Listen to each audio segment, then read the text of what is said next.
বিসমিল্লাহির রহমানির রহিম।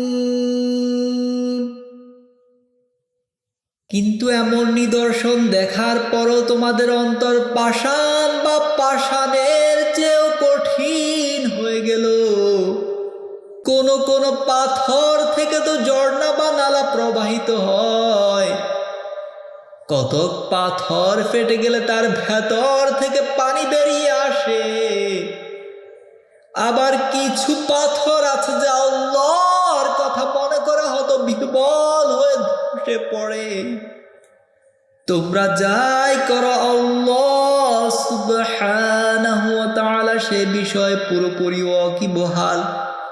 হে বিশ্বাসীগণ, তোমরা দেখতে পাচ্ছ আল্লাহর বাণী শুনে এবং ভালো করে বোঝার পরও একে বিকৃত করা ওদের একটি দলের অভ্যাসে পরিণত হয়েছে।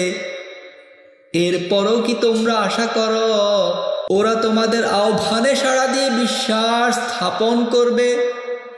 যখন ওরা বিশ্বাসীদের কাছে আসে তখন ওরা বলে আমরাও বিশ্বাস স্থাপন করি।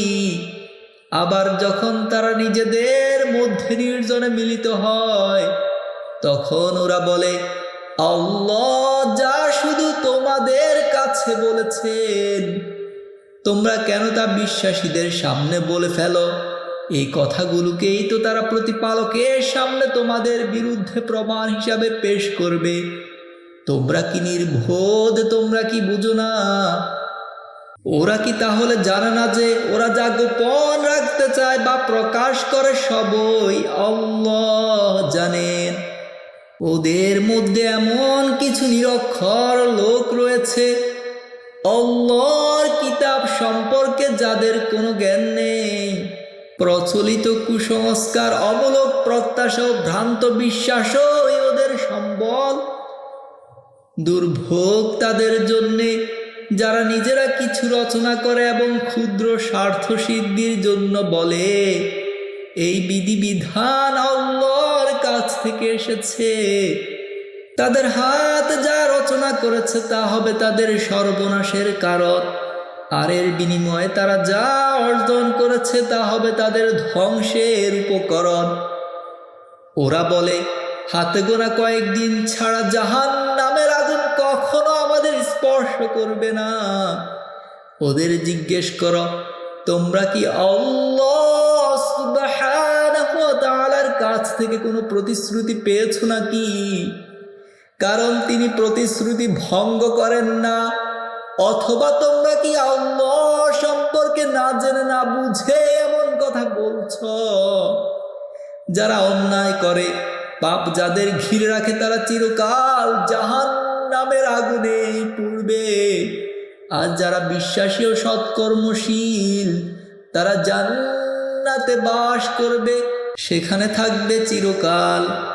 স্মরণ করো যখন বনী ইসরাঈলের কাছ থেকে আমি অঙ্গীকার নিয়েছিলাম যে তোমরা আল্লাহ ছাড়া কারো ইবাদত করবে না, মা বাবা আত্মীয় স্বজন এতিম অসহায়দের সাথে ভালো ব্যবহার করবে, সবার সাথে সদাচরণ করবে, আর নামাজ কায়েম করবে ও যাকাত আদায় করবে।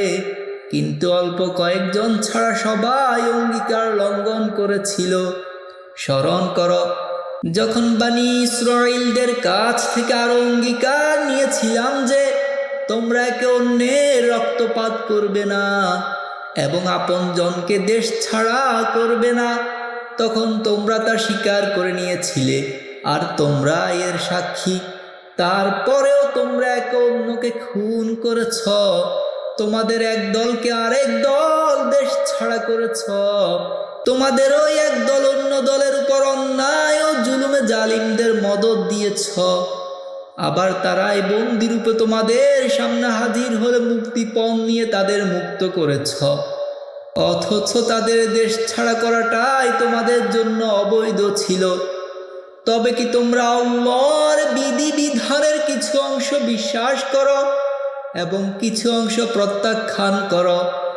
তোমাদের মধ্যে যারা এমন কাজ করবে তারা প্রতিফল হিসেবে পার্থিব জীবনে পাবে লাঞ্ছনা ও অপমান, আর মহাবিচার দিবসে তো তাদের জন্য অপেক্ষা করছে আরো কঠিন শাস্তি।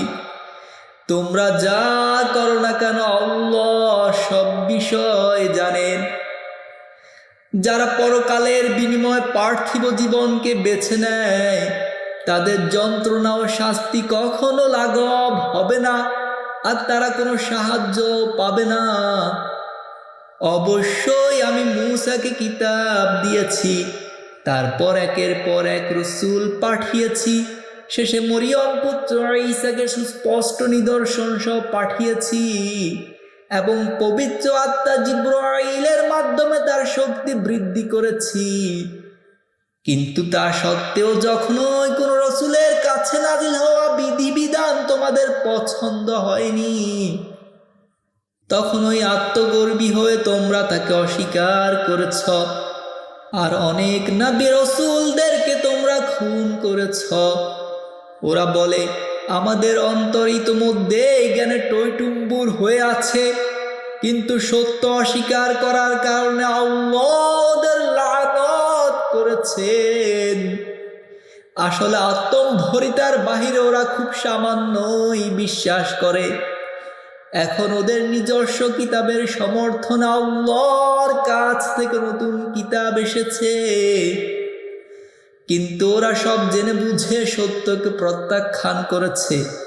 অথচ পূর্বে ওরা নিজেরাই সত্য অস্বীকারীদের মোকাবেলায় বিজয় ও সাহায্য লাভের জন্য এই কিতাবের উল্লেখ করে প্রার্থনা করত। সুতরাং সত্য অস্বীকারীদের উপর আল্লাহ সুবহানাহু ওয়া তাআলার লানত। আল্লাহ যা নাজিল করেছেন সেই কিতাবকে ওরা ঈর্ষায় প্রত্যাখ্যান করেছে যে আল্লাহ তার বান্দাদের মধ্য থেকে ওদের বদলে অন্যকেই অনুগ্রহে অনুগৃহীত করেছেন। তাদের এই হিংসা ও আত্মগর্ব কতই না খারাপ, যা ওদের আত্মাকে কুলুষিত করেছে। ফলে ওরা গজবের পর গজবে বিপর্যস্ত হয়েছে। অবশ্যই সত্য অস্বীকারীদের জন্য নির্দিষ্ট রয়েছে অত্যন্ত লাঞ্ছনাদায়ক শাস্তি। যখন ওদের বলা হয় আল্লাহ যা নাজিল করেছেন তাতে বিশ্বাস করো, তখন ওরা বলে, আমাদের উপর যা নাজিল হয়েছে আমরা শুধু তাতেই বিশ্বাস করি, এছাড়া আর সব কিছুই ওরা প্রত্যাখ্যান করে, যদিও তা সত্য এবং ওদের কিতাবের সমর্থক। হে নবী, জিজ্ঞেস করো, যদি তোমরা তোমাদের কিতাবের প্রতি সত্যিকার বিশ্বাসী হবে তবে কেন অতীতে রাসূলদের খুন করেছিলে? যদি তোমরা তোমাদের কিতাবের প্রতি সত্যিকার বিশ্বাসী হবে তবে কেন অতীতে রাসূলদের খুন করেছিলে? হে বনী ইসরাঈল, অবশ্যই মূসা তোমাদের নিকট স্পষ্ট প্রমাণ সহ এসেছিল, কিন্তু তা সত্ত্বেও তার সাময়িক অনুপস্থিতিতে তোমরা একটি বাছুরকে উপাস্যরূপে গ্রহণ করেছিলে। তোমরা নিঃসন্দেহে সীমা লঙ্ঘনকারী। স্মরণ করো যখন তোমরা আমার কাছে অঙ্গীকার করেছিলে এবং তুর পাহাড়কে তোমাদের উপর তুলেছিলাম, তখন বলেছিলাম, আমি যে বিধিবিধান দিচ্ছি তা মনোযোগ দিয়ে শুনো এবং দৃঢ়তার সাথে সে অনুসারে কাজ করো। ওরা বলেছিল, আমরা শুনলাম কিন্তু অমান্য করলাম। সত্য অস্বীকার করার কারণে ওদের অন্তরে বাছুর প্রীতি সৃষ্টি হয়েছিল। হে নবী, বলো, যদি তোমরা বিশ্বাসী হয়ে থাকো তবে তোমাদের ভ্রান্ত বিশ্বাসের নির্দেশিত কাজ কতই না নিকৃষ্ট। হে নবী, বলো, আল্লাহ অন্যদের বাদ দিয়ে জান্নাত শুধু তোমাদের জন্যই নির্ধারিত রেখেছেন। তোমাদের এ দাবি যদি সত্য হয়ে থাকে তবে তো মৃত্যুকে তোমাদের স্বাগত জানানো উচিত, কিন্তু না, কখনোই ওরা মৃত্যু কামনা করবে না, কারণ ওরা জানে পৃথিবীতে ওরা কি কি অপরাধ করেছে, আর আল্লাহ জালিমদের সব কিছুই জানেন। সব মানুষের চেয়ে, এমনকি শরীককারীদের চেয়েও দীর্ঘ জীবনের প্রতি আসক্ত হিসেবে তুমি ওদেরকে দেখতে পাবে। ওরা সবাই 1000 বছর বাঁচতে চায়, কিন্তু দীর্ঘায়ু ওদেরকে শাস্তি থেকে বাঁচাতে পারবে না। ওরা যাই করে আল্লাহ সুবহানাহু ওয়া তাআলা সে সম্পর্কে পুরোপুরি ওয়াকিবহাল।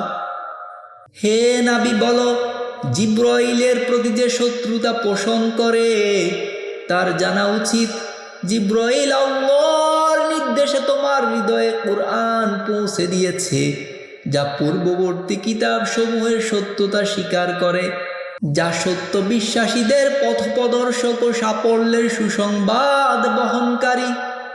যারা আল্লাহর, তার ফেরেশতাদের, তার রসুলদের এবং জিব্রাইল ও মিকাইলের শত্রু, তারা জেনে রাখুক অবশ্যই আল্লাহ স্বয়ং সেই সত্য অস্বীকারীদের বিপক্ষে।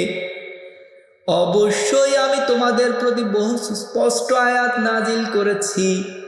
সত্যত্যাগী ছাড়া কেউই এগুলো অস্বীকার করবে না। তবে যখনই ওরা কোনো ওয়াদা করেছে, তখনই ওদের কোনো না কোনো দল সেই ওয়াদা ভঙ্গ করেছে। আসলে ওদের অধিকাংশই সত্য বিশ্বাসী নয়। যখন আল্লাহর কাছ থেকে কোনো রসুল এসে ওদের কিতাবের সত্যতা সমর্থন করে, তখন পূর্বতন কিতাবীদের একটি দল আল্লাহর কিতাবকে এমন ভাবে পেছনে লুকিয়ে ফেলে যেন ওরা কিছুই জানে না। আল্লাহর কিতাবের পরিবর্তে ওরা অনুসরণ শুরু করলো শয়তানি চর্চার, যে চর্চা সুলাইমানের রাজত্বকালে সত্যত্যাগীরা করেছে, অথচ সুলাইমান কখনো সত্যত্যাগ করেনি, কিন্তু শয়তানরা সত্যত্যাগ করেছিল। ওরা মানুষকে জাদুবিদ্যা শিক্ষা দিত। ওরা জাদুবিদ্যা শিখেছিল ব্যাবিলনে হারুত ও মারুতের কাছ থেকে। হারুত ও মারুত কাউকে শিক্ষা দেওয়ার আগে বলতো, দেখো, আমরা হচ্ছি তোমাদের জন্য পরীক্ষা স্বরূপ, তোমরা সত্য ত্যাগ করো না। এই দুজনের কাছ থেকে ওরা এমন জাদু শিখলো যা দিয়ে স্বামী ও স্ত্রীর মধ্যে বিভেদ সৃষ্টি করা যায়। অবশ্য তা প্রয়োগ করে ওরা কারো কোনো ক্ষতি করতে পারবে না আল্লাহর অনুমতি ছাড়া। জাদু শিখে আসলে ওরা নিজেদেরই ক্ষতি করেছে, যা ওদের কোনোই উপকার আসেনি। ওরা অবশ্যই জানতো এ পথে গেলে পরকালে কোনোই কল্যাণ নেই। হায়, যদি ওরা জানতো কত নিকৃষ্ট জিনিসের বিনিময়ে ওরা ওদের আত্মাকে বিক্রি করেছে। অথচ সত্য বিশ্বাস করলে এবং আল্লাহ সচেতন হলে অবশ্যই ওরা আল্লাহর কাছে উত্তম পুরস্কার পেত। হায়, যদি ওরা এই সত্যকে বুঝতে পারত, যদি ওরা এই সত্যকে বুঝতো। অবশ্যই অবশ্যই সর্বশক্তিমান আল্লাহ সর্বাধিক সত্যবাদী।